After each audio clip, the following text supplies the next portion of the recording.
지금부터 잘못된 문장 하나를 읽어드릴게요. 삼성전자는 HBM 경쟁에서 SK하이닉스를 따라잡을 수 없다. 이 문장 반박하기가 정말 어려워요. 2024년 내내 엔비디아 품질 테스트를 통과하지 못했고, 외국인들은 수십조 원어치를 팔아치웠고, 국내외 증권사 애널리스트들도 같은 결론을 내놨어요. 데이터는 완벽하고 근거는 차고 넘쳐요. 이 문장이 틀렸다고 하기 위해서는 그 데이터를 전부 부정해야 할 것 같아요. 그런데요, 이 문장 안에 처음부터 잘못된 전제가 하나 숨어 있어요. HBM3의 고전이 HBM4에서도 반복될 거라는 전제예요. 이 전제 하나가 무너지면 완벽해 보이는 결론 전체가 뒤집혀요. 그리고 지금 그 전제가 무너지고 있어요. HBM4는 HBM3보다 숫자 하나 올라간 게 아니에요. 규격 자체가 달라지는 세대 교체예요. 그리고 그 새로운 규격이 가리키는 방향이 어딘지 전세계 헤지펀드와 기관 투자자, 이른바 글로벌 스마트머니는 이미 보고 있어요. 최근 외국인 순매수 1위가 삼성전자로 바뀐 게 그 신호예요. 오늘은 이 전제가 왜 틀렸는지, 새 규격이 판세를 어떻게 바꾸는지, 그리고 이 흐름에서 지금 내가 해야 할 게 무엇인지 알고리즘 돌려서 지금 바로 보여드릴게요. 답은 의외로 30년 전에 있어요. 도대체 30년 전 삼성 반도체 공장에선 무슨 일이 있었던 걸까요? 당시 전세계 디램 시장은 일본이 지배하고 있었어요. 히타치, 후지스, NEC, 도시바, 이 4개 회사가 전세계 디램의 70% 이상을 생산하고 있었고, 시장은 일본 기업들의 잔치였죠. 그때 삼성전자는 어떤 회사였냐고요? 만년 1위였어요. 기술은 뒤처지고 가격 경쟁력도 없고 선진국 시장에서는 이름 석자도 못 올리는 그런 회사였습니다. 그런데 이건수 당시 삼성 반도체 총괄 부사장이 회장에게 보고합니다. 지금 당장 이 시장에 올인하겠습니다. 경기 침체기에도 공장을 계속 짓겠습니다. 이게 말이 됩니까? 주변에서 봤으면 그냥 정신 나간 거라고 했겠죠. 근데 삼성은 정신 나간 척하면서 조용히 공장을 지었어요. 1993년 전세계 반도체 경기가 곤두박질 치는 동안 삼성은 오히려 2조 원이 넘는 설비 투자를 단행해요. 일본 기업들은 비용을 줄이고 생산을 축소하는데 삼성은 거꾸로 갑니다. 결과가 어떻게 됐냐고요? 경기가 회복됐을 때 공급 부족이 터졌어요. 수요는 폭발하는데 공급할 수 있는 회사는 삼성밖에 없는 거죠. 1994년 삼성전자는 디램 세계 1위에 오릅니다. 그리고 그 1위는 지금도 30년째 이어지고 있어요. 이게 삼성의 DNA예요. 남들이 줄일 때 거꾸로 투자하고, 그 결과로 시장이 회복되는 순간 혼자 공급자가 되는 것. 이 DNA가 지금 HBM4에서 똑같이 작동하고 있다는 게 오늘 첫 번째 핵심입니다. 저는 이 부분이 이번 스토리에서 가장 중요하다고 생각해요. 단순히 삼성이 열심히 한다는 게 아니라 이 회사가 판이 뒤집히는 순간을 본능적으로 아는 것 같다는 거예요. 근데 여기서 꼭 이런 반론이 나오더라고요. 많은 분들이 이런 착각을 하고 있어요. 삼성이 HBM3에서 고전했으니 HBM4도 똑같이 고전할 거다. 이게 왜 착각인지 제가 딱 하나만 설명해 드릴게요. HBM3와 HBM4는 단순히 숫자가 하나 올라간 게 아니에요. 규격 자체가 완전히 달라지는 세대 교체예요. HBM3까지는 기존의 칩들을 그냥 쌓아 올리는 구조였는데, HBM4부터는 그 맨 아래 기반 칩 자체를 훨씬 더 정교하게 새로 만들어야 해요. 아파트를 더 높이 짓는 게 아니라 아예 기초공사 방식을 바꾸는 것과 같아요. 기존에 잘 짓던 건설사도 이 새로운 공법에서는 처음부터 다시 배워야 한다는 말이에요. 그리고 바로 이 지점에서 삼성의 제조 역량이 빛을 발하게 돼요. HBM4는 메모리칩을 쌓는 능력만으로는 부족하고, 그 기반이 되는 로직칩, 그러니까 일반 반도체 설계 능력까지 갖춰야 해요. 삼성은 메모리와 로직 반도체를 모두 만드는 회사예요. SK하이닉스는 메모리 전문 회사예요. 저는 하이닉스가 메모리 전문 회사로선 완성역이라고 생각해요. 근데 문제는 HBM4가 이제 메모리만의 게임이 아니게 됐다는 거예요. HBM4가 요구하는 방향으로 갈수록 삼성이 가진 종합반도체 역량이 차별화 요소가 된다는 거죠. 지금 이 순간도 삼성 천안 패키징 라인은 가동률이 급등하고 있고, 업계 리서치에 따르면 HBM4 불량률이 눈에 띄게 낮아지고 있어요. 1990년대 치킨 게임에서 남들이 투자를 줄일 때 삼성이 전진했듯이 지금 HBM3 고전으로 다들 삼성을 팔아치우는 이 시점에 삼성이 또 그 오래된 수를 꺼내들었어요. 자, 그렇다면 여기서 궁금한 게 생기죠. HBM4 불량률이 낮아지는 건 알겠는데 엔비디아가 진짜로 삼성 HBM4를 써줄까요? 이 질문 저도 댓글로 계속 받았어요. 지금 바로 풀어드릴게요. 엔비디아의 젠슨 황이 한 발언을 하나씩 뜯어봐야 해요. 2025년 초 젠슨 황은 공개석상에서 삼성의 HBM4는 기대되는 제품이라고 언급했어요. 그냥 슬쩍 던진 말 같아 보여도 이걸 보이지 않는 권력의 의도 추적이라는 시각으로 보면 이야기가 달라져요.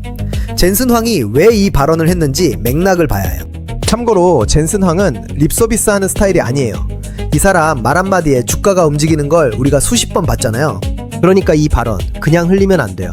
현재 엔비디아의 가장 큰 공급망 리스크가 뭔지 아세요? 바로 HBM 단일 공급처 의존도입니다. 지금 엔비디아 AI 칩의 HBM 공급 80% 이상이 SK 하이닉스에서 나와요. 완전 발등에 불인 구조예요. 협력사가 하나뿐이면 그 협력사가 가격을 올려도 공급을 늦춰도 엔비디아가 버텨야 해요. 흘릴 수밖에 없는 상황인 거죠. 공급망 다변화는 모든 글로벌 기업의 기본 생존 전략이에요. 애플이 왜 폭스콘 외에도 페가트론, 럭스쉐어를 키웠는지와 완전히 같은 논리죠.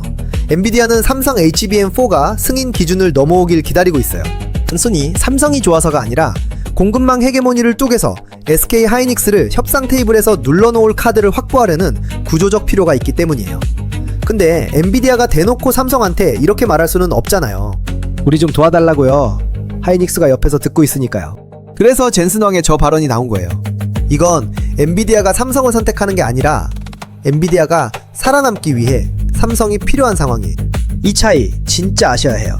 그리고 삼성이 꺼내든 카드가 하나 더 있어요. 현재 엔비디아의 AI 칩은 전량 TSMC에서 생산돼요. 그런데 삼성전자는 지금 무엇을 제안하고 있냐고요? 턴키 솔루션이에요. 로직칩 설계부터 메모리 패키징까지 한 군데서 다 해결해주겠다는 것이죠.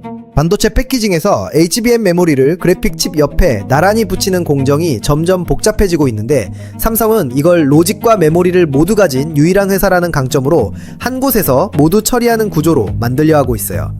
물론 지금 당장 삼성이 TSMC를 밀어내고 엔비디아의 주 생산처가 된다는 게 아니에요. 그런데 HBM4 승인이 떨어지는 순간 삼성은 적어도 엔비디아 HBM 공급 2위 자리를 확보하게 돼요.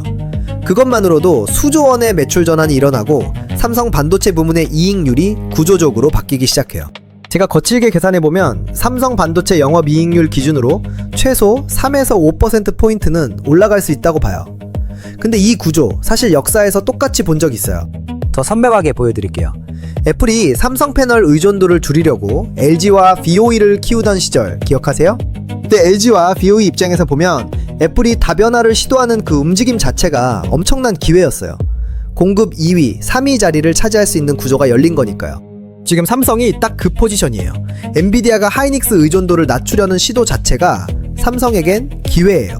그 첫 번째 관문이 바로 HBM4 승인 시점이에요. 엔비디아가 원하든 원하지 않든 구조가 이미 삼성을 필요로 하게 만들어지고 있어요. 그렇다면 지금 자금은 어디로 움직이고 있을까요? 외국인이 보이기 시작했습니다.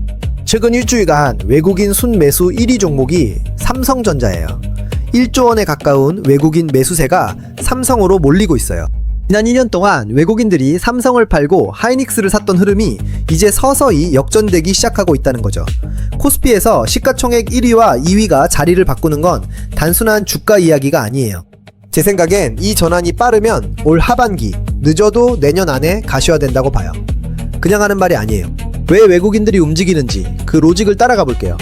글로벌 헤지펀드들이 반도체 종목을 선택할 때 가장 중요하게 보는 게 뭔지 아세요?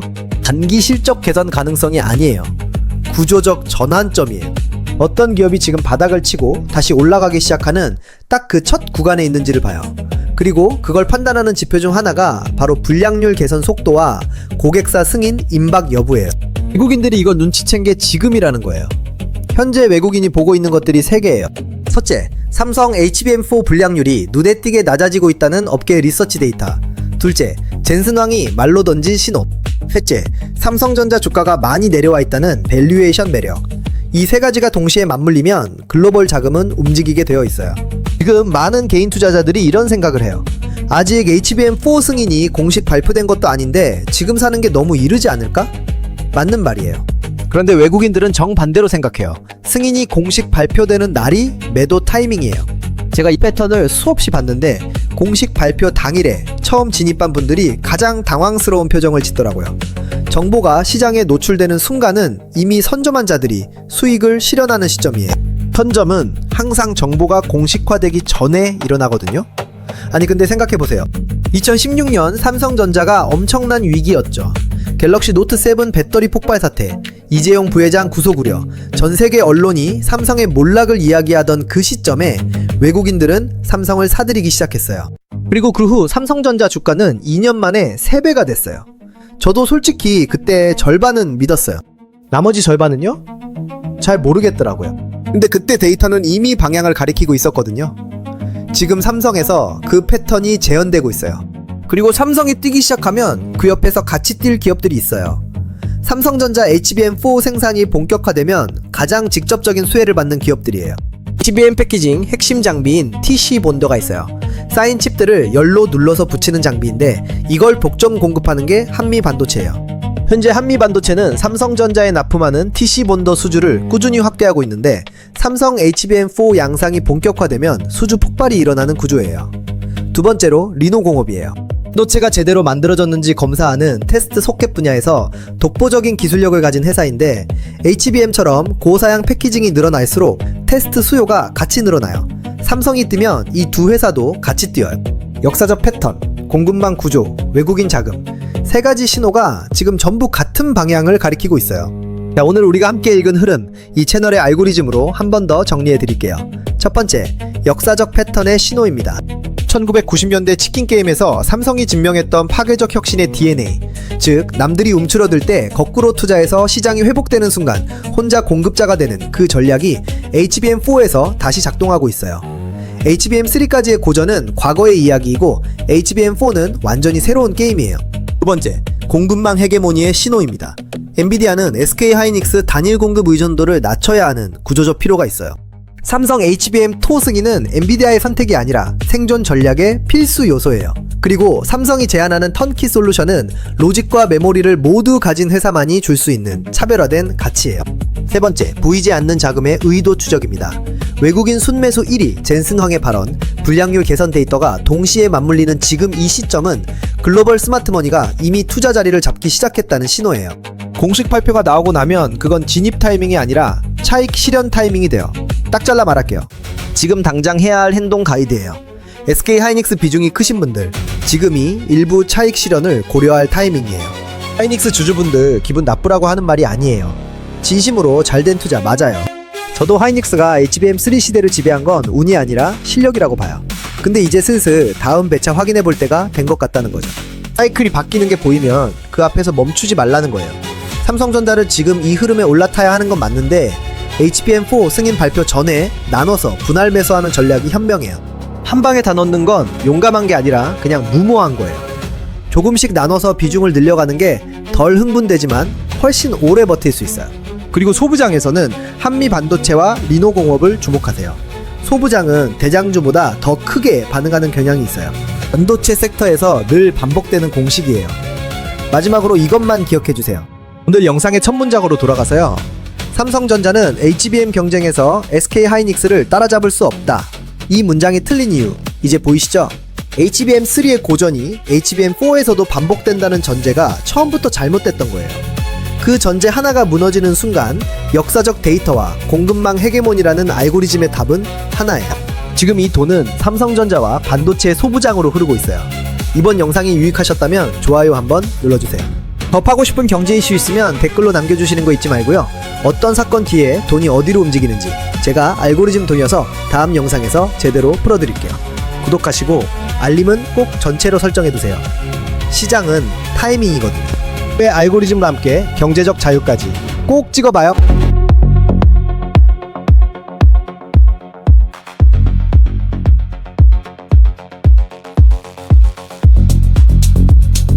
지금부터 잘못된 문장 하나를 읽어드릴게요. 삼성전자는 HBM 경쟁에서 SK하이닉스를 따라잡을 수 없다. 이 문장 반박하기가 정말 어려워요. 2024년 내내 엔비디아 품질 테스트를 통과하지 못했고 외국인들은 수십조 원어치를 팔아치웠고 국내외 증권사 애널리스트들도 같은 결론을 내놨어요. 데이터는 완벽하고 근거는 차고 넘쳐요. 이 문장이 틀렸다고 하기 위해서는 그 데이터를 전부 부정해야 할 것 같아요. 그런데요, 이 문장 안에 처음부터 잘못된 전제가 하나 숨어 있어요. HBM3의 고전이 HBM4에서도 반복될 거라는 전제예요. 이 전제 하나가 무너지면 완벽해 보이는 결론 전체가 뒤집혀요. 그리고 지금 그 전제가 무너지고 있어요. HBM4는 HBM3보다 숫자 하나 올라간 게 아니에요. 규격 자체가 달라지는 세대 교체예요. 그리고 그 새로운 규격이 가리키는 방향이 어딘지 전 세계 헤지펀드와 기관 투자자, 이른바 글로벌 스마트머니는 이미 보고 있어요. 최근 외국인 순매수 1위가 삼성전자로 바뀐 게 그 신호예요. 오늘은 이 전제가 왜 틀렸는지, 새 규격이 판세를 어떻게 바꾸는지, 그리고 이 흐름에서 지금 내가 해야 할 게 무엇인지 알고리즘 돌려서 지금 바로 보여드릴게요. 답은 의외로 30년 전에 있어요. 도대체 30년 전 삼성 반도체 공장에선 무슨 일이 있었던 걸까요? 당시 전 세계 디램 시장은 일본이 지배하고 있었어요. 히타치, 후지스, NEC, 도시바, 이 4개 회사가 전 세계 디램의 70% 이상을 생산하고 있었고 시장은 일본 기업들의 잔치였죠. 그때 삼성전자는 어떤 회사였냐고요? 만년 1위였어요. 기술은 뒤처지고 가격 경쟁력도 없고 선진국 시장에서는 이름 석자도 못 올리는 그런 회사였습니다. 그런데 이건수 당시 삼성 반도체 총괄 부사장이 회장에게 보고합니다. 지금 당장 이 시장에 올인하겠습니다. 경기 침체기에도 공장을 계속 짓겠습니다. 이게 말이 됩니까? 주변에서 봤으면 그냥 정신 나간 거라고 했겠죠. 근데 삼성은 정신 나간 척하면서 조용히 공장을 지었어요.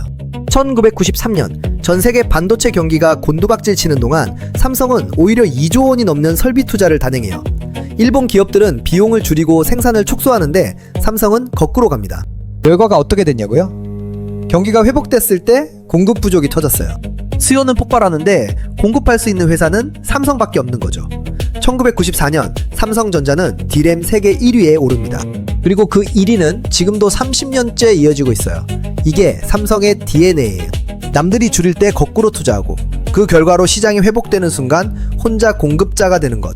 이 DNA가 지금 HBM4에서 똑같이 작동하고 있다는 게 오늘 첫 번째 핵심입니다. 저는 이 부분이 이번 스토리에서 가장 중요하다고 생각해요. 단순히 삼성이 열심히 한다는 게 아니라 이 회사가 판이 뒤집히는 순간을 본능적으로 아는 것 같다는 거예요. 근데 여기서 꼭 이런 반론이 나오더라고요. 많은 분들이 이런 착각을 하고 있어요. 삼성이 HBM3에서 고전했으니 HBM4도 똑같이 고전할 거다. 이게 왜 착각인지 제가 딱 하나만 설명해 드릴게요. HBM3와 HBM4는 단순히 숫자가 하나 올라간 게 아니에요. 규격 자체가 완전히 달라지는 세대 교체예요. HBM3까지는 기존의 칩들을 그냥 쌓아 올리는 구조였는데 HBM4부터는 그 맨 아래 기반 칩 자체를 훨씬 더 정교하게 새로 만들어야 해요.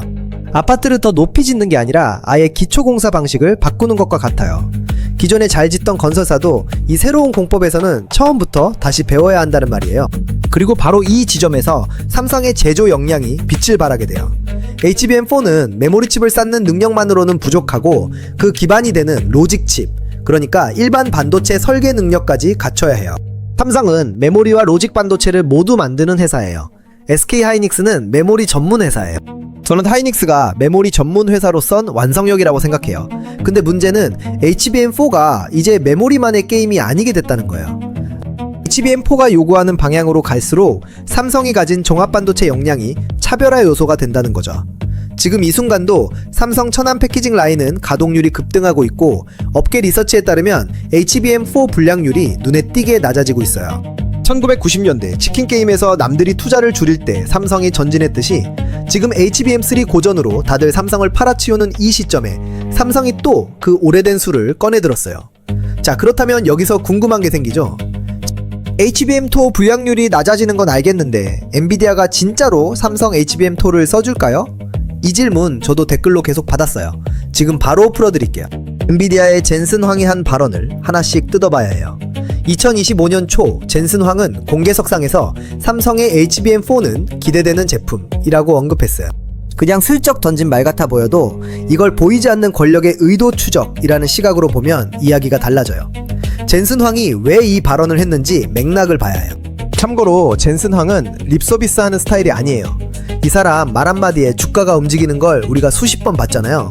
그러니까 이 발언 그냥 흘리면 안 돼요. 현재 엔비디아의 가장 큰 공급망 리스크가 뭔지 아세요? 바로 HBM 단일 공급처 의존도입니다. 지금 엔비디아 AI 칩의 HBM 공급 80% 이상이 SK하이닉스에서 나와요. 완전 발등에 불인 구조예요. 협력사가 하나뿐이면 그 협력사가 가격을 올려도 공급을 늦춰도 엔비디아가 버텨야 해요. 흘릴 수밖에 없는 상황인 거죠. 공급망 다변화는 모든 글로벌 기업의 기본 생존 전략이에요. 애플이 왜 폭스콘 외에도 페가트론, 럭스쉐어를 키웠는지와 완전히 같은 논리죠. 엔비디아는 삼성 HBM4가 승인 기준을 넘어오길 기다리고 있어요. 단순히 삼성이 좋아서가 아니라 공급망 헤게모니를 쪼개서 SK 하이닉스를 협상 테이블에서 눌러놓을 카드를 확보하려는 구조적 필요가 있기 때문이에요. 근데 엔비디아가 대놓고 삼성한테 이렇게 말할 수는 없잖아요. 우리 좀 도와달라고요. 하이닉스가 옆에서 듣고 있으니까요. 그래서 젠슨 왕의 저 발언이 나온 거예요.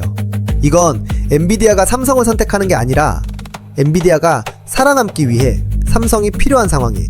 이 차이 진짜 아셔야 해요. 그리고 삼성이 꺼내든 카드가 하나 더 있어요. 현재 엔비디아의 AI 칩은 전량 TSMC에서 생산돼요. 그런데 삼성전자는 지금 무엇을 제안하고 있냐고요? 턴키 솔루션이에요. 로직칩 설계부터 메모리 패키징까지 한 군데서 다 해결해 주겠다는 것이죠. 반도체 패키징에서 HBM 메모리를 그래픽 칩 옆에 나란히 붙이는 공정이 점점 복잡해지고 있는데 삼성은 이걸 로직과 메모리를 모두 가진 유일한 회사라는 강점으로 한 곳에서 모두 처리하는 구조로 만들려 하고 있어요. 물론 지금 당장 삼성이 TSMC를 밀어내고 엔비디아의 주 생산처가 된다는 게 아니에요. 그런데 HBM4 승인이 떨어지는 순간 삼성은 적어도 엔비디아 HBM 공급 2위 자리를 확보하게 돼요. 그것만으로도 수조 원의 매출 전환이 일어나고 삼성 반도체 부문의 이익률이 구조적으로 바뀌기 시작해요.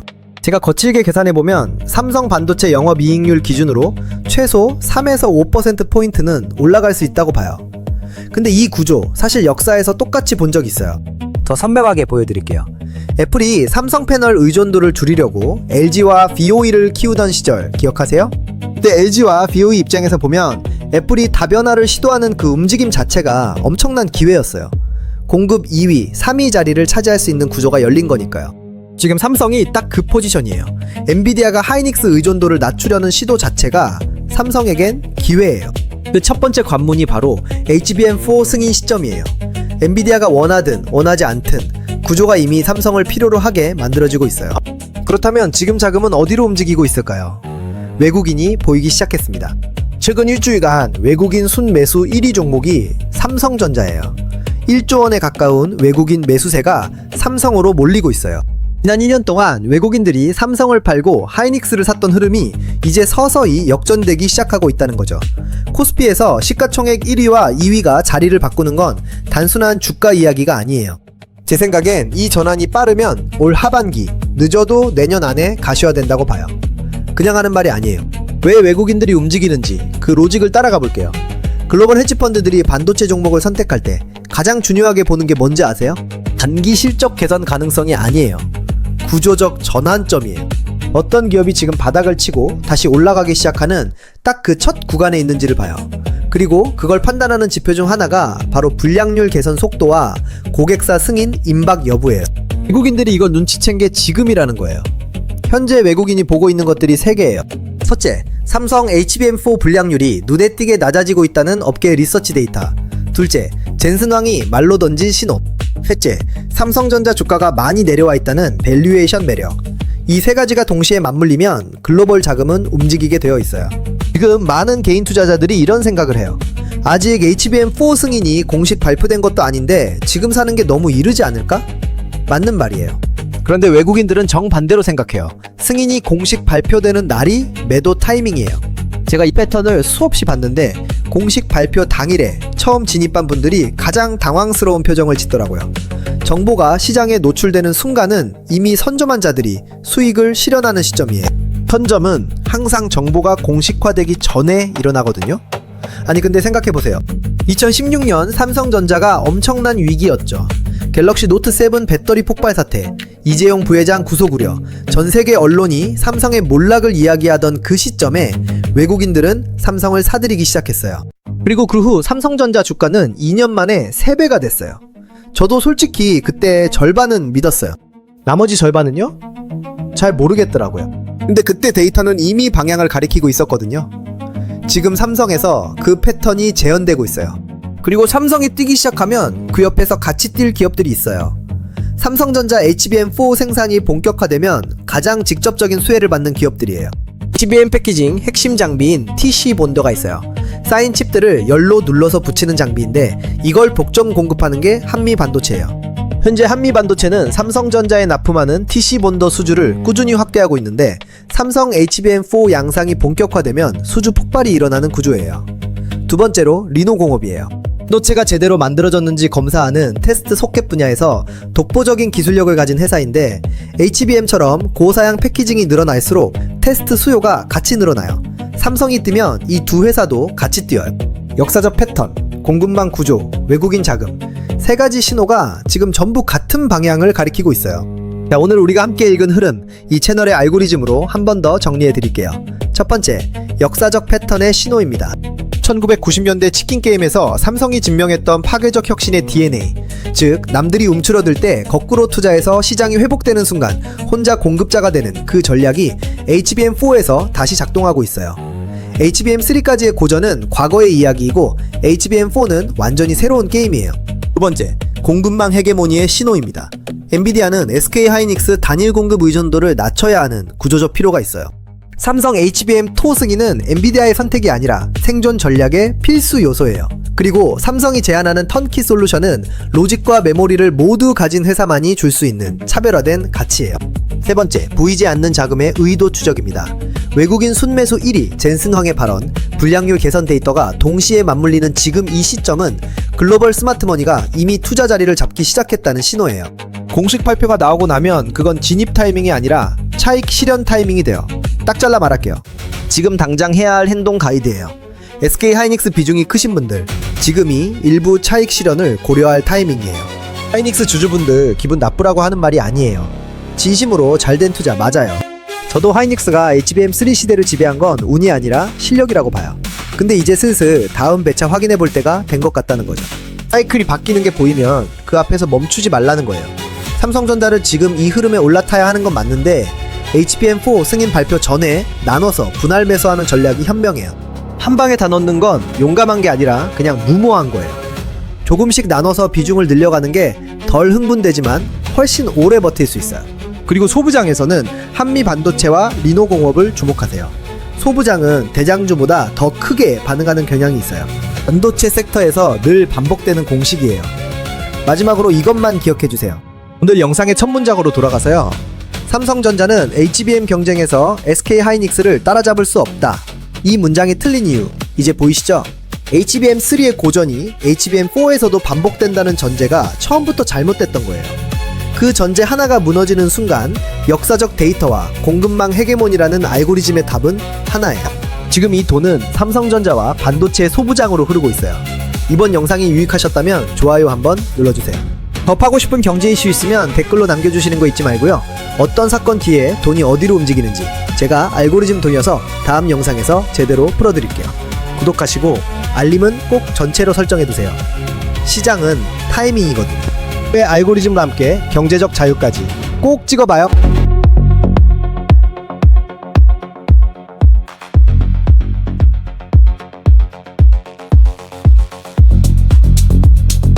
지금부터 잘못된 문장 하나를 읽어드릴게요. 삼성전자는 HBM 경쟁에서 SK하이닉스를 따라잡을 수 없다. 이 문장 반박하기가 정말 어려워요. 2024년 내내 엔비디아 품질 테스트를 통과하지 못했고 외국인들은 수십조 원어치를 팔아치웠고 국내외 증권사 애널리스트들도 같은 결론을 내놨어요. 데이터는 완벽하고 근거는 차고 넘쳐요. 이 문장이 틀렸다고 하기 위해서는 그 데이터를 전부 부정해야 할 것 같아요. 그런데요, 이 문장 안에 처음부터 잘못된 전제가 하나 숨어 있어요. HBM3의 고전이 HBM4에서도 반복될 거라는 전제예요. 이 전제 하나가 무너지면 완벽해 보이는 결론 전체가 뒤집혀요. 그리고 지금 그 전제가 무너지고 있어요. HBM4는 HBM3보다 숫자 하나 올라간 게 아니에요. 규격 자체가 달라지는 세대 교체예요. 그리고 그 새로운 규격이 가리키는 방향이 어딘지 전 세계 헤지펀드와 기관 투자자, 이른바 글로벌 스마트머니는 이미 보고 있어요. 최근 외국인 순매수 1위가 삼성전자로 바뀐 게 그 신호예요. 오늘은 이 전제가 왜 틀렸는지, 새 규격이 판세를 어떻게 바꾸는지, 그리고 이 흐름에서 지금 내가 해야 할 게 무엇인지 알고리즘 돌려서 지금 바로 보여드릴게요. 답은 의외로 30년 전에 있어요. 도대체 30년 전 삼성 반도체 공장에선 무슨 일이 있었던 걸까요? 당시 전 세계 디램 시장은 일본이 지배하고 있었어요. 히타치, 후지스, NEC, 도시바, 이 4개 회사가 전 세계 디램의 70% 이상을 생산하고 있었고 시장은 일본 기업들의 잔치였죠. 그때 삼성전자는 어떤 회사였냐고요? 만년 1위였어요. 기술은 뒤처지고 가격 경쟁력도 없고 선진국 시장에서는 이름 석자도 못 올리는 그런 회사였습니다. 그런데 이건수 당시 삼성 반도체 총괄 부사장이 회장에게 보고합니다. 지금 당장 이 시장에 올인하겠습니다. 경기 침체기에도 공장을 계속 짓겠습니다. 이게 말이 됩니까? 주변에서 봤으면 그냥 정신 나간 거라고 했겠죠. 근데 삼성은 정신 나간 척하면서 조용히 공장을 지었어요. 1993년 전 세계 반도체 경기가 곤두박질 치는 동안 삼성은 오히려 2조 원이 넘는 설비 투자를 단행해요. 일본 기업들은 비용을 줄이고 생산을 축소하는데 삼성은 거꾸로 갑니다. 결과가 어떻게 됐냐고요? 경기가 회복됐을 때 공급 부족이 터졌어요. 수요는 폭발하는데 공급할 수 있는 회사는 삼성밖에 없는 거죠. 1994년 삼성전자는 D램 세계 1위에 오릅니다. 그리고 그 1위는 지금도 30년째 이어지고 있어요. 이게 삼성의 DNA예요. 남들이 줄일 때 거꾸로 투자하고 그 결과로 시장이 회복되는 순간 혼자 공급자가 되는 것. 이 DNA가 지금 HBM4에서 똑같이 작동하고 있다는 게 오늘 첫 번째 핵심입니다. 저는 이 부분이 이번 스토리에서 가장 중요하다고 생각해요. 단순히 삼성이 열심히 한다는 게 아니라 이 회사가 판이 뒤집히는 순간을 본능적으로 아는 것 같다는 거예요. 근데 여기서 꼭 이런 반론이 나오더라고요. 많은 분들이 이런 착각을 하고 있어요. 삼성이 HBM3에서 고전했으니 HBM4도 똑같이 고전할 거다. 이게 왜 착각인지 제가 딱 하나만 설명해 드릴게요. HBM3와 HBM4는 단순히 숫자가 하나 올라간 게 아니에요. 규격 자체가 완전히 달라지는 세대 교체예요. HBM3까지는 기존의 칩들을 그냥 쌓아 올리는 구조였는데 HBM4부터는 그 맨 아래 기반 칩 자체를 훨씬 더 정교하게 새로 만들어야 해요. 아파트를 더 높이 짓는 게 아니라 아예 기초공사 방식을 바꾸는 것과 같아요. 기존에 잘 짓던 건설사도 이 새로운 공법에서는 처음부터 다시 배워야 한다는 말이에요. 그리고 바로 이 지점에서 삼성의 제조 역량이 빛을 발하게 돼요. HBM4는 메모리 칩을 쌓는 능력만으로는 부족하고 그 기반이 되는 로직 칩, 그러니까 일반 반도체 설계 능력까지 갖춰야 해요. 삼성은 메모리와 로직 반도체를 모두 만드는 회사예요. SK 하이닉스는 메모리 전문 회사예요. 저는 하이닉스가 메모리 전문 회사로선 완성형이라고 생각해요. 근데 문제는 HBM4가 이제 메모리만의 게임이 아니게 됐다는 거예요. HBM4가 요구하는 방향으로 갈수록 삼성이 가진 종합반도체 역량이 차별화 요소가 된다는 거죠. 지금 이 순간도 삼성 천안 패키징 라인은 가동률이 급등하고 있고 업계 리서치에 따르면 HBM4 불량률이 눈에 띄게 낮아지고 있어요. 1990년대 치킨 게임에서 남들이 투자를 줄일 때 삼성이 전진했듯이 지금 HBM3 고전으로 다들 삼성을 팔아치우는 이 시점에 삼성이 또 그 오래된 수를 꺼내들었어요. 자, 그렇다면 여기서 궁금한 게 생기죠. HBM4 불량률이 낮아지는 건 알겠는데 엔비디아가 진짜로 삼성 HBM4를 써줄까요? 이 질문 저도 댓글로 계속 받았어요. 지금 바로 풀어드릴게요. 엔비디아의 젠슨 황이 한 발언을 하나씩 뜯어봐야 해요. 2025년 초 젠슨 황은 공개석상에서 삼성의 HBM4는 기대되는 제품이라고 언급했어요. 그냥 슬쩍 던진 말 같아 보여도 이걸 보이지 않는 권력의 의도 추적이라는 시각으로 보면 이야기가 달라져요. 젠슨 황이 왜 이 발언을 했는지 맥락을 봐야 해요. 참고로 젠슨 황은 립서비스 하는 스타일이 아니에요. 이 사람 말 한마디에 주가가 움직이는 걸 우리가 수십 번 봤잖아요. 그러니까 이 발언 그냥 흘리면 안 돼요.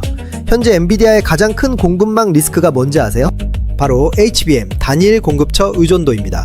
지금 엔비디아 AI 칩의 HBM 공급 80% 이상이 SK 하이닉스에서 나와요. 완전 발등의 불인 구조예요. 협력사가 하나뿐이면 그 협력사가 가격을 올려도 공급을 늦춰도 엔비디아가 버텨야 해요. 흘릴 수밖에 없는 상황인 거죠. 공급망 다변화는 모든 글로벌 기업의 기본 생존 전략이에요. 애플이 왜 폭스콘 외에도 페가트론, 럭스쉐어를 키웠는지와 완전히 같은 논리죠. 엔비디아는 삼성 HBM4가 승인 기준을 넘어오길 기다리고 있어요. 단순히 삼성이 좋아서가 아니라 공급망 헤게모니를 쪼개서 SK 하이닉스를 협상 테이블에서 눌러놓을 카드를 확보하려는 구조적 필요가 있기 때문이에요. 근데 엔비디아가 대놓고 삼성한테 이렇게 말할 수는 없잖아요. 우리 좀 도와달라고요. 하이닉스가 옆에서 듣고 있으니까요. 그래서 젠슨 황의 저 발언이 나온 거예요. 이건 엔비디아가 삼성을 선택하는 게 아니라 엔비디아가 살아남기 위해 삼성이 필요한 상황이에요. 이 차이 진짜 아셔야 해요. 그리고 삼성이 꺼내든 카드가 하나 더 있어요. 현재 엔비디아의 AI 칩은 전량 TSMC에서 생산돼요. 그런데 삼성전자는 지금 무엇을 제안하고 있냐고요? 턴키 솔루션이에요. 로직칩 설계부터 메모리 패키징까지 한 군데서 다 해결해 주겠다는 것이죠. 반도체 패키징에서 HBM 메모리를 그래픽 칩 옆에 나란히 붙이는 공정이 점점 복잡해지고 있는데, 삼성은 이걸 로직과 메모리를 모두 가진 유일한 회사라는 강점으로 한 곳에서 모두 처리하는 구조로 만들려 하고 있어요. 물론 지금 당장 삼성이 TSMC를 밀어내고 엔비디아의 주 생산처가 된다는 게 아니에요. 그런데 HBM4 승인이 떨어지는 순간 삼성은 적어도 엔비디아 HBM 공급 2위 자리를 확보하게 돼요. 그것만으로도 수조 원의 매출 전환이 일어나고 삼성 반도체 부문의 이익률이 구조적으로 바뀌기 시작해요. 제가 거칠게 계산해보면 삼성 반도체 영업이익률 기준으로 최소 3에서 5%포인트는 올라갈 수 있다고 봐요. 근데 이 구조 사실 역사에서 똑같이 본 적 있어요. 더 선명하게 보여드릴게요. 애플이 삼성 패널 의존도를 줄이려고 LG와 BOE를 키우던 시절 기억하세요? 그때 LG와 BOE 입장에서 보면 애플이 다변화를 시도하는 그 움직임 자체가 엄청난 기회였어요. 공급 2위, 3위 자리를 차지할 수 있는 구조가 열린 거니까요. 지금 삼성이 딱 그 포지션이에요. 엔비디아가 하이닉스 의존도를 낮추려는 시도 자체가 삼성에겐 기회예요. 그 첫 번째 관문이 바로 HBM4 승인 시점이에요. 엔비디아가 원하든 원하지 않든 구조가 이미 삼성을 필요로 하게 만들어지고 있어요. 그렇다면 지금 자금은 어디로 움직이고 있을까요? 외국인이 보이기 시작했습니다. 최근 일주일간 외국인 순매수 1위 종목이 삼성전자예요. 1조 원에 가까운 외국인 매수세가 삼성으로 몰리고 있어요. 지난 2년 동안 외국인들이 삼성을 팔고 하이닉스를 샀던 흐름이 이제 서서히 역전되기 시작하고 있다는 거죠. 코스피에서 시가총액 1위와 2위가 자리를 바꾸는 건 단순한 주가 이야기가 아니에요. 제 생각엔 이 전환이 빠르면 올 하반기, 늦어도 내년 안에 가시화된다고 봐요. 그냥 하는 말이 아니에요. 왜 외국인들이 움직이는지 그 로직을 따라가 볼게요. 글로벌 헤지펀드들이 반도체 종목을 선택할 때 가장 중요하게 보는 게 뭔지 아세요? 단기 실적 개선 가능성이 아니에요. 구조적 전환점이에요. 어떤 기업이 지금 바닥을 치고 다시 올라가기 시작하는 딱 그 첫 구간에 있는지를 봐요. 그리고 그걸 판단하는 지표 중 하나가 바로 불량률 개선 속도와 고객사 승인 임박 여부예요. 외국인들이 이걸 눈치챈 게 지금이라는 거예요. 현재 외국인이 보고 있는 것들이 3개예요. 첫째, 삼성 HBM4 불량률이 눈에 띄게 낮아지고 있다는 업계 리서치 데이터. 둘째, 젠슨왕이 말로 던진 신호. 셋째, 삼성전자 주가가 많이 내려와 있다는 밸류에이션 매력. 이 3가지가 동시에 맞물리면 글로벌 자금은 움직이게 되어 있어요. 지금 많은 개인 투자자들이 이런 생각을 해요. 아직 HBM4 승인이 공식 발표된 것도 아닌데 지금 사는 게 너무 이르지 않을까? 맞는 말이에요. 그런데 외국인들은 정반대로 생각해요. 승인이 공식 발표되는 날이 매도 타이밍이에요. 제가 이 패턴을 수없이 봤는데 공식 발표 당일에 처음 진입한 분들이 가장 당황스러운 표정을 짓더라고요. 정보가 시장에 노출되는 순간은 이미 선점한 자들이 수익을 실현하는 시점이에요. 선점은 항상 정보가 공식화되기 전에 일어나거든요. 아니 근데 생각해보세요. 2016년 삼성전자가 엄청난 위기였죠. 갤럭시 노트 7 배터리 폭발 사태, 이재용 부회장 구속 우려, 전 세계 언론이 삼성의 몰락을 이야기하던 그 시점에 외국인들은 삼성을 사들이기 시작했어요. 그리고 그 후 삼성전자 주가는 2년 만에 3배가 됐어요. 저도 솔직히 그때 절반은 믿었어요. 나머지 절반은요? 잘 모르겠더라고요. 근데 그때 데이터는 이미 방향을 가리키고 있었거든요. 지금 삼성에서 그 패턴이 재현되고 있어요. 그리고 삼성이 뛰기 시작하면 그 옆에서 같이 뛸 기업들이 있어요. 삼성전자 HBM4 생산이 본격화되면 가장 직접적인 수혜를 받는 기업들이에요. HBM 패키징 핵심 장비인 TC 본더가 있어요. 쌓인 칩들을 열로 눌러서 붙이는 장비인데 이걸 복점 공급하는 게 한미반도체예요. 현재 한미반도체는 삼성전자에 납품하는 TC 본더 수주를 꾸준히 확대하고 있는데 삼성 HBM4 양상이 본격화되면 수주 폭발이 일어나는 구조예요. 두 번째로 리노공업이에요. 반도체가 제대로 만들어졌는지 검사하는 테스트 소켓 분야에서 독보적인 기술력을 가진 회사인데 HBM처럼 고사양 패키징이 늘어날수록 테스트 수요가 같이 늘어나요. 삼성이 뜨면 이 두 회사도 같이 뛰어요. 역사적 패턴, 공급망 구조, 외국인 자금 3가지 신호가 지금 전부 같은 방향을 가리키고 있어요. 자, 오늘 우리가 함께 읽은 흐름, 이 채널의 알고리즘으로 한 번 더 정리해 드릴게요. 첫 번째, 역사적 패턴의 신호입니다. 1990년대 치킨게임에서 삼성이 증명했던 파괴적 혁신의 DNA, 즉 남들이 움츠러들 때 거꾸로 투자해서 시장이 회복되는 순간 혼자 공급자가 되는 그 전략이 HBM4에서 다시 작동하고 있어요. HBM3까지의 고전은 과거의 이야기이고 HBM4는 완전히 새로운 게임이에요. 두 번째, 공급망 헤게모니의 신호입니다.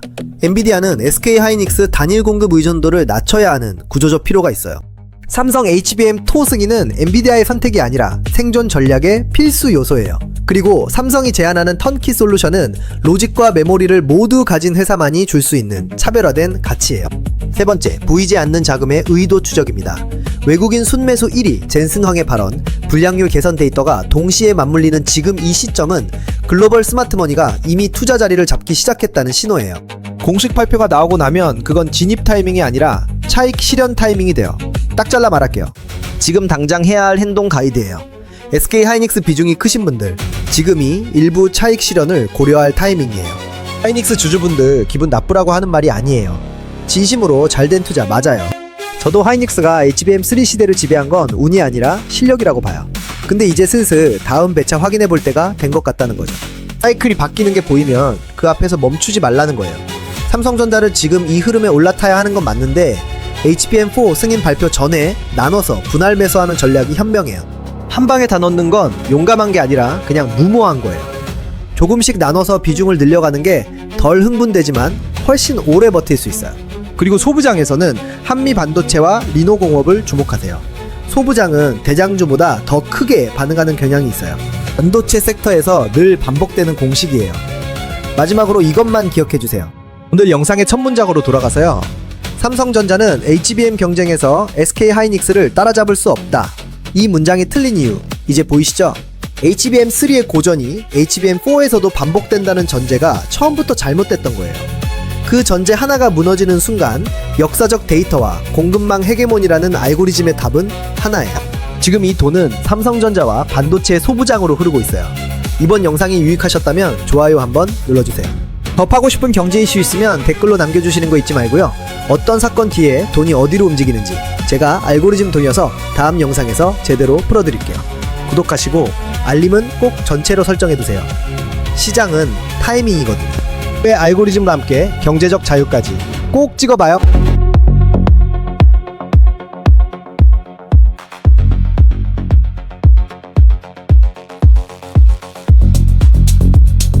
지금부터 잘못된 문장 하나를 읽어드릴게요. 삼성전자는 HBM 경쟁에서 SK 하이닉스를 따라잡을 수 없다. 이 문장 반박하기가 정말 어려워요. 2024년 내내 엔비디아 품질 테스트를 통과하지 못했고 외국인들은 수십조 원어치를 팔아치웠고 국내외 증권사 애널리스트들도 같은 결론을 내놨어요. 데이터는 완벽하고 근거는 차고 넘쳐요. 이 문장이 틀렸다고 하기 위해서는 그 데이터를 전부 부정해야 할 것 같아요. 그런데요, 이 문장 안에 처음부터 잘못된 전제가 하나 숨어 있어요. HBM3의 고전이 HBM4에서도 반복될 거라는 전제예요. 이 전제 하나가 무너지면 완벽해 보이는 결론 전체가 뒤집혀요. 그리고 지금 그 전제가 무너지고 있어요. HBM4는 HBM3보다 숫자 하나 올라간 게 아니에요. 규격 자체가 달라지는 세대 교체예요. 그리고 그 새로운 규격이 가리키는 방향이 어딘지 전 세계 헤지펀드와 기관 투자자, 이른바 글로벌 스마트머니는 이미 보고 있어요. 최근 외국인 순매수 1위가 삼성전자로 바뀐 게 그 신호예요. 오늘은 이 전제가 왜 틀렸는지, 새 규격이 판세를 어떻게 바꾸는지, 그리고 이 흐름에서 지금 내가 해야 할 게 무엇인지 알고리즘 돌려서 지금 바로 보여드릴게요. 답은 의외로 30년 전에 있어요. 도대체 30년 전 삼성 반도체 공장에선 무슨 일이 있었던 걸까요? 당시 전 세계 디램 시장은 일본이 지배하고 있었어요. 히타치, 후지스, NEC, 도시바, 이 4개 회사가 전 세계 디램의 70% 이상을 생산하고 있었고 시장은 일본 기업들의 잔치였죠. 그때 삼성전자는 어떤 회사였냐고요? 만년 1위였어요. 기술은 뒤처지고 가격 경쟁력도 없고 선진국 시장에서는 이름 석자도 못 올리는 그런 회사였습니다. 그런데 이건수 당시 삼성 반도체 총괄 부사장이 회장에게 보고합니다. 지금 당장 이 시장에 올인하겠습니다. 경기 침체기에도 공장을 계속 짓겠습니다. 이게 말이 됩니까? 주변에서 봤으면 그냥 정신 나간 거라고 했겠죠. 근데 삼성은 정신 나간 척하면서 조용히 공장을 지었어요. 1993년 전 세계 반도체 경기가 곤두박질 치는 동안 삼성은 오히려 2조 원이 넘는 설비 투자를 단행해요. 일본 기업들은 비용을 줄이고 생산을 축소하는데 삼성은 거꾸로 갑니다. 결과가 어떻게 됐냐고요? 경기가 회복됐을 때 공급 부족이 터졌어요. 수요는 폭발하는데 공급할 수 있는 회사는 삼성밖에 없는 거죠. 1994년 삼성전자는 디램 세계 1위에 오릅니다.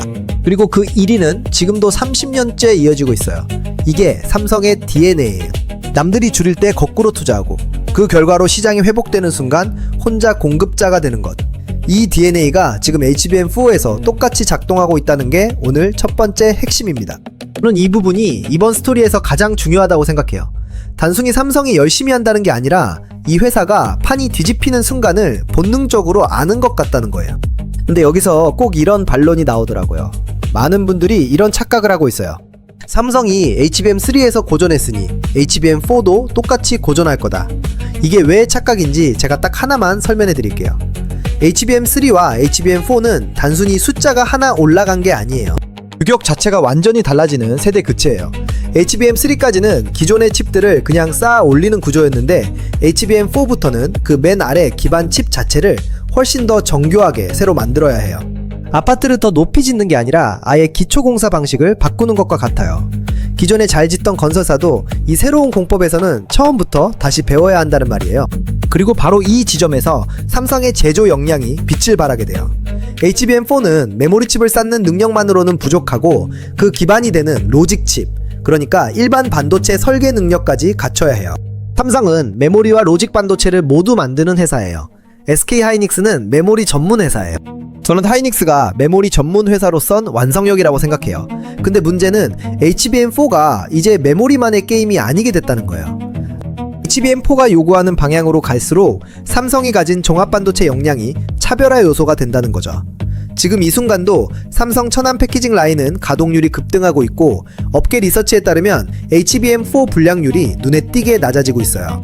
1990년대 치킨 게임에서 남들이 투자를 줄일 때 삼성이 전진했듯이 지금 HBM3 고전으로 다들 삼성을 팔아치우는 이 시점에 삼성이 또 그 오래된 수를 꺼내들었어요.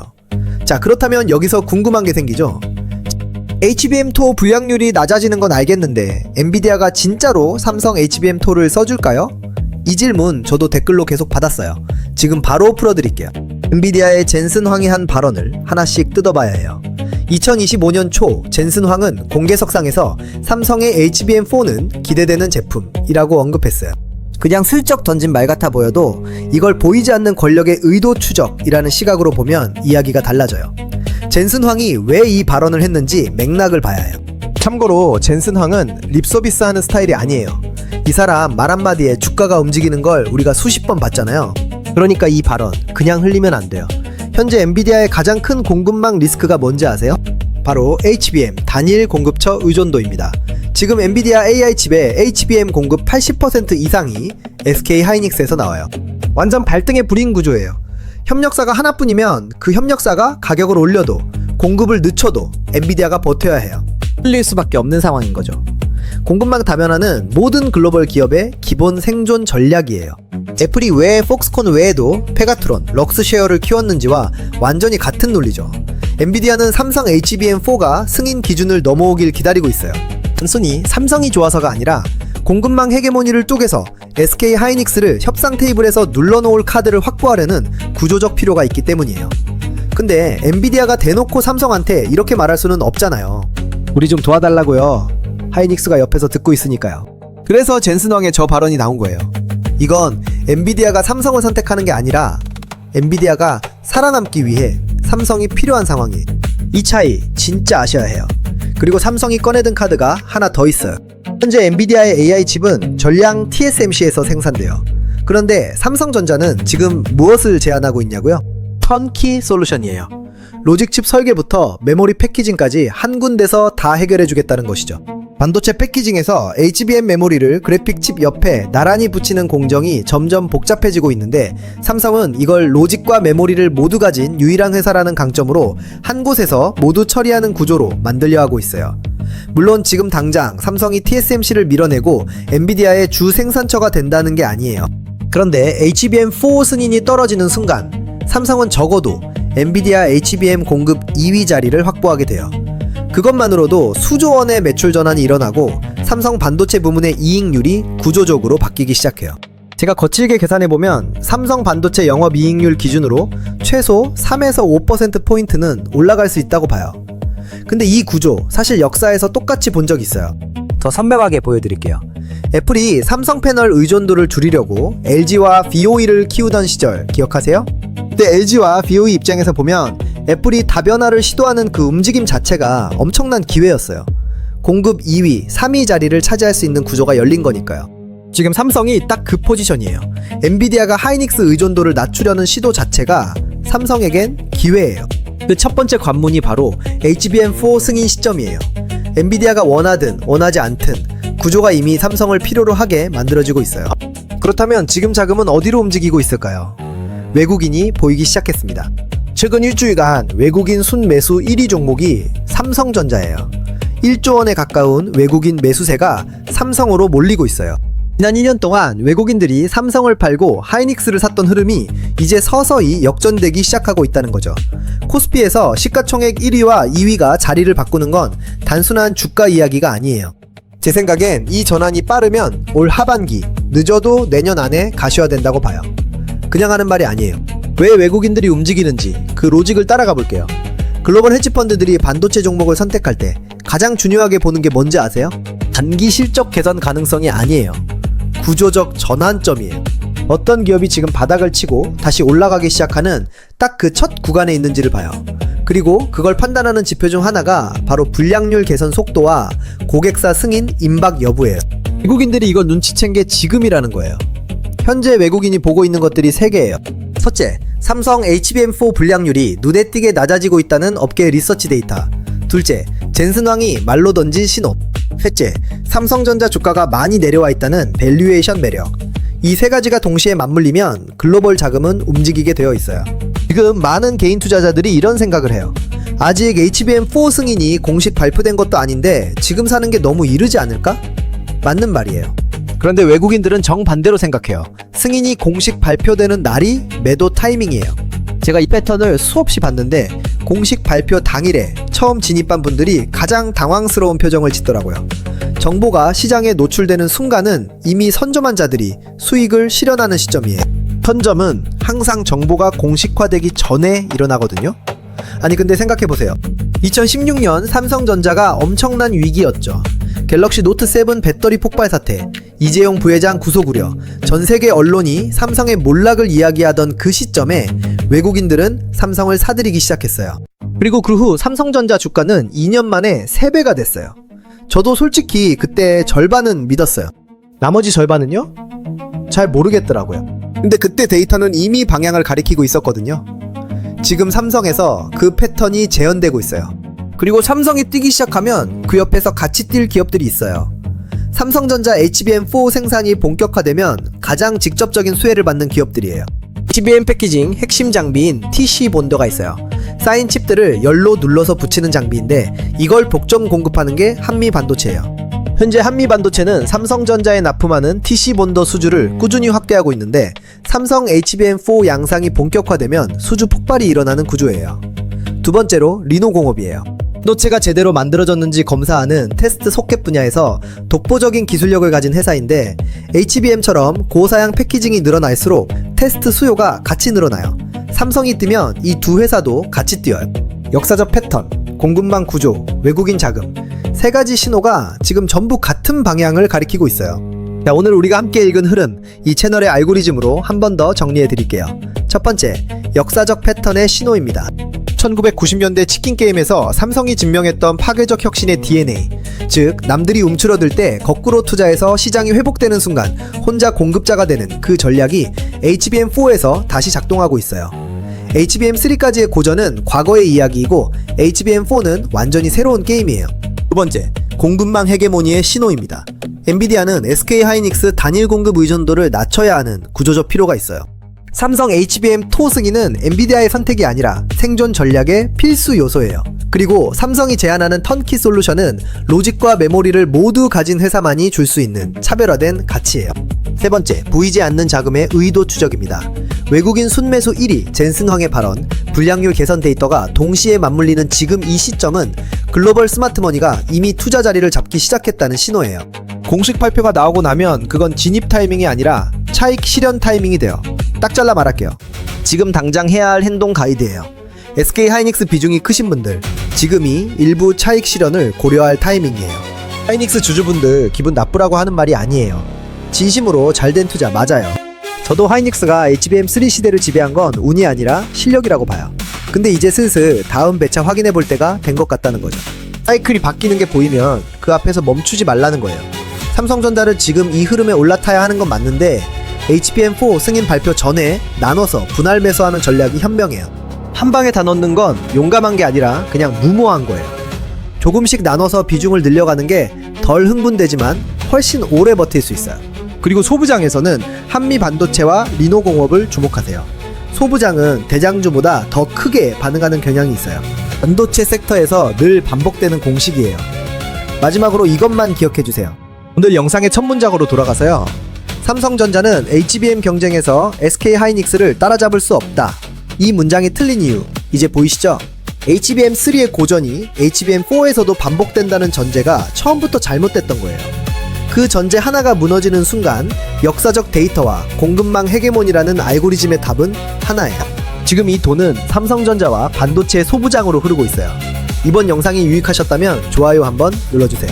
더 파고 싶은 경제 이슈 있으면 댓글로 남겨주시는 거 잊지 말고요. 어떤 사건 뒤에 돈이 어디로 움직이는지 제가 알고리즘 돌려서 다음 영상에서 제대로 풀어드릴게요. 구독하시고 알림은 꼭 전체로 설정해두세요. 시장은 타이밍이거든요. 왜 알고리즘과 함께 경제적 자유까지 꼭 찍어봐요.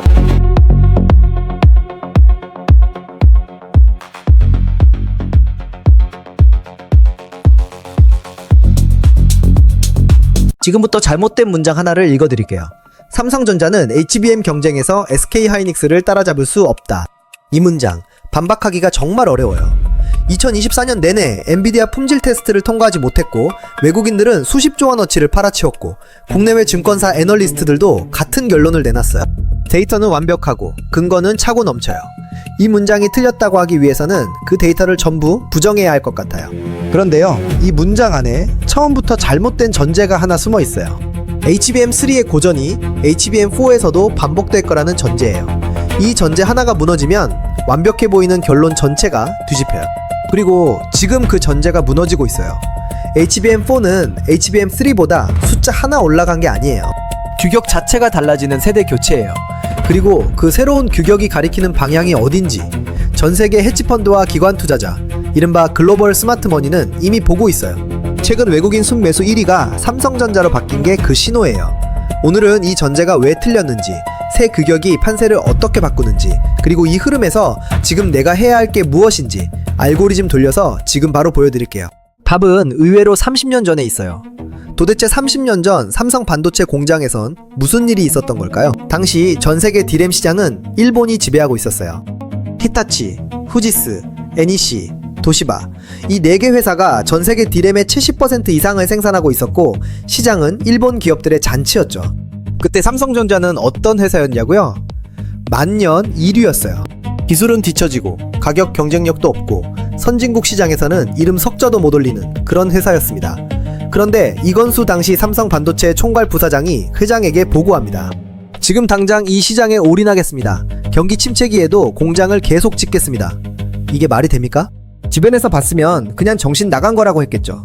근데 삼성은 정신 나간 척하면서 조용히 공장을 지었어요. 1993년 전 세계 반도체 경기가 곤두박질 치는 동안 삼성은 오히려 2조 원이 넘는 설비 투자를 단행해요. 일본 기업들은 비용을 줄이고 생산을 축소하는데 삼성은 거꾸로 갑니다. 결과가 어떻게 됐냐고요? 경기가 회복됐을 때 공급 부족이 터졌어요. 수요는 폭발하는데 공급할 수 있는 회사는 삼성밖에 없는 거죠. 1994년 삼성전자는 디램 세계 1위에 오릅니다. 그리고 그 1위는 지금도 30년째 이어지고 있어요. 이게 삼성의 DNA예요. 남들이 줄일 때 거꾸로 투자하고 그 결과로 시장이 회복되는 순간 혼자 공급자가 되는 것. 이 DNA가 지금 HBM4에서 똑같이 작동하고 있다는 게 오늘 첫 번째 핵심입니다. 저는 이 부분이 이번 스토리에서 가장 중요하다고 생각해요. 단순히 삼성이 열심히 한다는 게 아니라 이 회사가 판이 뒤집히는 순간을 본능적으로 아는 것 같다는 거예요. 근데 여기서 꼭 이런 반론이 나오더라고요. 많은 분들이 이런 착각을 하고 있어요. 삼성이 HBM3에서 고전했으니 HBM4도 똑같이 고전할 거다. 이게 왜 착각인지 제가 딱 하나만 설명해 드릴게요. HBM3와 HBM4는 단순히 숫자가 하나 올라간 게 아니에요. 규격 자체가 완전히 달라지는 세대 교체예요. HBM3까지는 기존의 칩들을 그냥 쌓아 올리는 구조였는데 HBM4부터는 그 맨 아래 기반 칩 자체를 훨씬 더 정교하게 새로 만들어야 해요. 아파트를 더 높이 짓는 게 아니라 아예 기초공사 방식을 바꾸는 것과 같아요. 기존에 잘 짓던 건설사도 이 새로운 공법에서는 처음부터 다시 배워야 한다는 말이에요. 그리고 바로 이 지점에서 삼성의 제조 역량이 빛을 발하게 돼요. HBM4는 메모리 칩을 쌓는 능력만으로는 부족하고 그 기반이 되는 로직 칩, 그러니까 일반 반도체 설계 능력까지 갖춰야 해요. 삼성은 메모리와 로직 반도체를 모두 만드는 회사예요. SK 하이닉스는 메모리 전문 회사예요. 저는 하이닉스가 메모리 전문 회사로선 완성형이라고 생각해요. 근데 문제는 HBM4가 이제 메모리만의 게임이 아니게 됐다는 거예요. HBM4가 요구하는 방향으로 갈수록 삼성이 가진 종합반도체 역량이 차별화 요소가 된다는 거죠. 지금 이 순간도 삼성 천안 패키징 라인은 가동률이 급등하고 있고 업계 리서치에 따르면 HBM4 불량률이 눈에 띄게 낮아지고 있어요. 1990년대 치킨 게임에서 남들이 투자를 줄일 때 삼성이 전진했듯이 지금 HBM3 고전으로 다들 삼성을 팔아치우는 이 시점에 삼성이 또 그 오래된 수를 꺼내들었어요. 자, 그렇다면 여기서 궁금한 게 생기죠. HBM2 불량률이 낮아지는 건 알겠는데 엔비디아가 진짜로 삼성 HBM2를 써줄까요? 이 질문 저도 댓글로 계속 받았어요. 지금 바로 풀어드릴게요. 엔비디아의 젠슨 황이 한 발언을 하나씩 뜯어봐야 해요. 2025년 초 젠슨 황은 공개석상에서 삼성의 HBM4는 기대되는 제품이라고 언급했어요. 그냥 슬쩍 던진 말 같아 보여도 이걸 보이지 않는 권력의 의도 추적이라는 시각으로 보면 이야기가 달라져요. 젠슨 황이 왜 이 발언을 했는지 맥락을 봐야 해요. 참고로 젠슨 황은 립서비스 하는 스타일이 아니에요. 이 사람 말 한마디에 주가가 움직이는 걸 우리가 수십 번 봤잖아요. 그러니까 이 발언 그냥 흘리면 안 돼요. 현재 엔비디아의 가장 큰 공급망 리스크가 뭔지 아세요? 바로 HBM 단일 공급처 의존도입니다. 지금 엔비디아 AI 칩의 HBM 공급 80% 이상이 SK 하이닉스에서 나와요. 완전 발등에 불인 구조예요. 협력사가 하나뿐이면 그 협력사가 가격을 올려도 공급을 늦춰도 엔비디아가 버텨야 해요. 흘릴 수밖에 없는 상황인 거죠. 공급망 다변화는 모든 글로벌 기업의 기본 생존 전략이에요.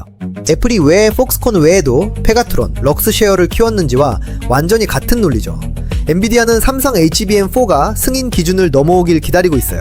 단순히 삼성이 좋아서가 아니라 공급망 헤게모니를 쪼개서 SK 하이닉스를 협상 테이블에서 눌러놓을 카드를 확보하려는 구조적 필요가 있기 때문이에요. 근데 엔비디아가 대놓고 삼성한테 이렇게 말할 수는 없잖아요. 우리 좀 도와달라고요. 하이닉스가 옆에서 듣고 있으니까요. 그래서 젠슨 황의 저 발언이 나온 거예요. 이건 엔비디아가 삼성을 선택하는 게 아니라 엔비디아가 살아남기 위해 삼성이 필요한 상황이에요. 이 차이 진짜 아셔야 해요. 그리고 삼성이 꺼내든 카드가 하나 더 있어요. 현재 엔비디아의 AI 칩은 전량 TSMC에서 생산돼요. 그런데 삼성전자는 지금 무엇을 제안하고 있냐고요? 턴키 솔루션이에요. 로직 칩 설계부터 메모리 패키징까지 한 군데서 다 해결해 주겠다는 것이죠. 반도체 패키징에서 HBM 메모리를 그래픽 칩 옆에 나란히 붙이는 공정이 점점 복잡해지고 있는데 삼성은 이걸 로직과 메모리를 모두 가진 유일한 회사라는 강점으로 한 곳에서 모두 처리하는 구조로 만들려 하고 있어요. 물론 지금 당장 삼성이 TSMC를 밀어내고 엔비디아의 주 생산처가 된다는 게 아니에요. 그런데 HBM4 승인이 떨어지는 순간 삼성은 적어도 엔비디아 HBM 공급 2위 자리를 확보하게 돼요. 그것만으로도 수조 원의 매출 전환이 일어나고 삼성 반도체 부문의 이익률이 구조적으로 바뀌기 시작해요. 제가 거칠게 계산해보면 삼성 반도체 영업이익률 기준으로 최소 3에서 5%포인트는 올라갈 수 있다고 봐요. 근데 이 구조 사실 역사에서 똑같이 본 적 있어요. 더 선명하게 보여드릴게요. 애플이 삼성 패널 의존도를 줄이려고 LG와 BOE를 키우던 시절 기억하세요? 그때 LG와 BOE 입장에서 보면 애플이 다변화를 시도하는 그 움직임 자체가 엄청난 기회였어요. 공급 2위, 3위 자리를 차지할 수 있는 구조가 열린 거니까요. 지금 삼성이 딱 그 포지션이에요. 엔비디아가 하이닉스 의존도를 낮추려는 시도 자체가 삼성에겐 기회예요. 그 첫 번째 관문이 바로 HBM4 승인 시점이에요. 엔비디아가 원하든 원하지 않든 구조가 이미 삼성을 필요로 하게 만들어지고 있어요. 그렇다면 지금 자금은 어디로 움직이고 있을까요? 외국인이 보이기 시작했습니다. 최근 일주일간 외국인 순매수 1위 종목이 삼성전자예요. 1조 원에 가까운 외국인 매수세가 삼성으로 몰리고 있어요. 지난 2년 동안 외국인들이 삼성을 팔고 하이닉스를 샀던 흐름이 이제 서서히 역전되기 시작하고 있다는 거죠. 코스피에서 시가총액 1위와 2위가 자리를 바꾸는 건 단순한 주가 이야기가 아니에요. 제 생각엔 이 전환이 빠르면 올 하반기, 늦어도 내년 안에 가시화된다고 봐요. 그냥 하는 말이 아니에요. 왜 외국인들이 움직이는지 그 로직을 따라가 볼게요. 글로벌 헤지펀드들이 반도체 종목을 선택할 때 가장 중요하게 보는 게 뭔지 아세요? 단기 실적 개선 가능성이 아니에요. 구조적 전환점이에요. 어떤 기업이 지금 바닥을 치고 다시 올라가기 시작하는 딱 그 첫 구간에 있는지를 봐요. 그리고 그걸 판단하는 지표 중 하나가 바로 불량률 개선 속도와 고객사 승인 임박 여부예요. 외국인들이 이거 눈치챈 게 지금이라는 거예요. 현재 외국인이 보고 있는 것들이 3개예요. 첫째, 삼성 HBM4 불량률이 눈에 띄게 낮아지고 있다는 업계 리서치 데이터. 둘째, 젠슨왕이 말로 던진 신호. 셋째, 삼성전자 주가가 많이 내려와 있다는 밸류에이션 매력. 이 3가지가 동시에 맞물리면 글로벌 자금은 움직이게 되어 있어요. 지금 많은 개인 투자자들이 이런 생각을 해요. 아직 HBM4 승인이 공식 발표된 것도 아닌데 지금 사는 게 너무 이르지 않을까? 맞는 말이에요. 그런데 외국인들은 정반대로 생각해요. 승인이 공식 발표되는 날이 매도 타이밍이에요. 제가 이 패턴을 수없이 봤는데 공식 발표 당일에 처음 진입한 분들이 가장 당황스러운 표정을 짓더라고요. 정보가 시장에 노출되는 순간은 이미 선점한 자들이 수익을 실현하는 시점이에요. 선점은 항상 정보가 공식화되기 전에 일어나거든요. 아니 근데 생각해보세요. 2016년 삼성전자가 엄청난 위기였죠. 갤럭시 노트 7 배터리 폭발 사태, 이재용 부회장 구속 우려, 전세계 언론이 삼성의 몰락을 이야기하던 그 시점에 외국인들은 삼성을 사들이기 시작했어요. 그리고 그 후 삼성전자 주가는 2년 만에 3배가 됐어요. 저도 솔직히 그때 절반은 믿었어요. 나머지 절반은요? 잘 모르겠더라고요. 근데 그때 데이터는 이미 방향을 가리키고 있었거든요. 지금 삼성에서 그 패턴이 재현되고 있어요. 그리고 삼성이 뛰기 시작하면 그 옆에서 같이 뛸 기업들이 있어요. 삼성전자 HBM4 생산이 본격화되면 가장 직접적인 수혜를 받는 기업들이에요. HBM 패키징 핵심 장비인 TC 본더가 있어요. 쌓인 칩들을 열로 눌러서 붙이는 장비인데 이걸 독점 공급하는 게 한미반도체예요. 현재 한미반도체는 삼성전자에 납품하는 TC 본더 수주를 꾸준히 확대하고 있는데 삼성 HBM4 양상이 본격화되면 수주 폭발이 일어나는 구조예요. 두 번째로 리노공업이에요. 반도체가 제대로 만들어졌는지 검사하는 테스트 소켓 분야에서 독보적인 기술력을 가진 회사인데 HBM처럼 고사양 패키징이 늘어날수록 테스트 수요가 같이 늘어나요. 삼성이 뜨면 이 두 회사도 같이 뛰어요. 역사적 패턴, 공급망 구조, 외국인 자금 3가지 신호가 지금 전부 같은 방향을 가리키고 있어요. 자, 오늘 우리가 함께 읽은 흐름, 이 채널의 알고리즘으로 한 번 더 정리해 드릴게요. 첫 번째, 역사적 패턴의 신호입니다. 1990년대 치킨 게임에서 삼성이 증명했던 파괴적 혁신의 DNA, 즉 남들이 움츠러들 때 거꾸로 투자해서 시장이 회복되는 순간 혼자 공급자가 되는 그 전략이 HBM4에서 다시 작동하고 있어요. HBM3까지의 고전은 과거의 이야기이고 HBM4는 완전히 새로운 게임이에요. 두 번째, 공급망 헤게모니의 신호입니다. 엔비디아는 SK 하이닉스 단일 공급 의존도를 낮춰야 하는 구조적 필요가 있어요. 삼성 HBM2 승인은 엔비디아의 선택이 아니라 생존 전략의 필수 요소예요. 그리고 삼성이 제안하는 턴키 솔루션은 로직과 메모리를 모두 가진 회사만이 줄 수 있는 차별화된 가치예요. 세 번째, 보이지 않는 자금의 의도 추적입니다. 외국인 순매수 1위 젠슨황의 발언, 불량률 개선 데이터가 동시에 맞물리는 지금 이 시점은 글로벌 스마트머니가 이미 투자 자리를 잡기 시작했다는 신호예요. 공식 발표가 나오고 나면 그건 진입 타이밍이 아니라 차익 실현 타이밍이 돼요. 딱 잘라 말할게요. 지금 당장 해야 할 행동 가이드예요. SK하이닉스 비중이 크신 분들, 지금이 일부 차익 실현을 고려할 타이밍이에요. 하이닉스 주주분들 기분 나쁘라고 하는 말이 아니에요. 진심으로 잘된 투자 맞아요. 저도 하이닉스가 HBM3 시대를 지배한 건 운이 아니라 실력이라고 봐요. 근데 이제 슬슬 다음 배차 확인해 볼 때가 된 것 같다는 거죠. 사이클이 바뀌는 게 보이면 그 앞에서 멈추지 말라는 거예요. 삼성전자를 지금 이 흐름에 올라타야 하는 건 맞는데 HBM4 승인 발표 전에 나눠서 분할 매수하는 전략이 현명해요. 한 방에 다 넣는 건 용감한 게 아니라 그냥 무모한 거예요. 조금씩 나눠서 비중을 늘려가는 게 덜 흥분되지만 훨씬 오래 버틸 수 있어요. 그리고 소부장에서는 한미반도체와 리노공업을 주목하세요. 소부장은 대장주보다 더 크게 반응하는 경향이 있어요. 반도체 섹터에서 늘 반복되는 공식이에요. 마지막으로 이것만 기억해주세요. 오늘 영상의 첫 문장으로 돌아가서요. 삼성전자는 HBM 경쟁에서 SK하이닉스를 따라잡을 수 없다. 이 문장이 틀린 이유 이제 보이시죠? HBM3의 고전이 HBM4에서도 반복된다는 전제가 처음부터 잘못됐던 거예요. 그 전제 하나가 무너지는 순간 역사적 데이터와 공급망 헤게몬이라는 알고리즘의 답은 하나예요. 지금 이 돈은 삼성전자와 반도체 소부장으로 흐르고 있어요. 이번 영상이 유익하셨다면 좋아요 한번 눌러주세요. 더 파고 싶은 경제 이슈 있으면 댓글로 남겨주시는 거 잊지 말고요. 어떤 사건 뒤에 돈이 어디로 움직이는지 제가 알고리즘 돌려서 다음 영상에서 제대로 풀어드릴게요. 구독하시고 알림은 꼭 전체로 설정해두세요. 시장은 타이밍이거든요. 왜 알고리즘과 함께 경제적 자유까지 꼭 찍어봐요.